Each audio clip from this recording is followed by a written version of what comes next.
In today's video, I'm going to teach you how to create a purchase order in Zoho Books. Whether you're managing office supplies or stocking up for a busy season, mastering purchase orders can streamline your purchasing process, ensuring safe and timely deliveries.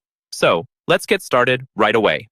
First, we need to navigate to the Purchase Orders section within Zoho Books. Head to the Purchases module. Once you're there, click on the plus New button, which you'll find next to the Purchase Orders tab, and then select Purchase Order from the list.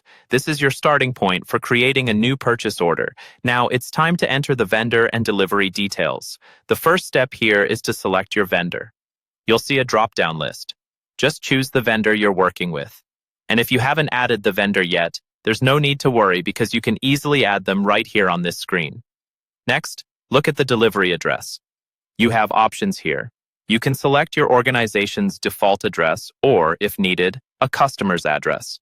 This flexibility allows you to manage varied delivery needs efficiently.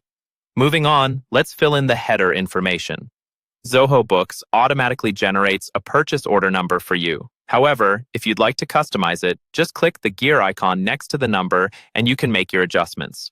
Following that, input the date and the expected delivery date of the order. Both are crucial for keeping track of order timelines. If there are additional details that you need to specify, such as shipment preferences, be sure to include those in this section as well. The next step is adding the items you wish to order. Here, you'll need to input key details like the item quantity and rate for each product. These input fields help define exactly what you need, and Zoho Books even offers a plus add items in bulk feature, which is a handy option if you're dealing with a large inventory.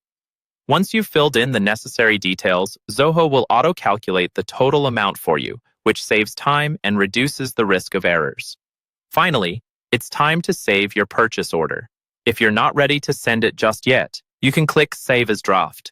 This option is great if you're waiting for additional information or approvals. However, if you're ready to proceed and send it off to the vendor, simply click Save and Send. This will dispatch the purchase order straight to the vendor's email, making it a quick and efficient process. And that's it. By following these precise and straightforward steps, you've successfully created a purchase order in Zoho Books. It's a powerful tool that, once mastered, can greatly improve the efficiency of your purchasing operations. Thanks for watching, and don't forget to check out our other tutorials to enhance your Zoho Books expertise.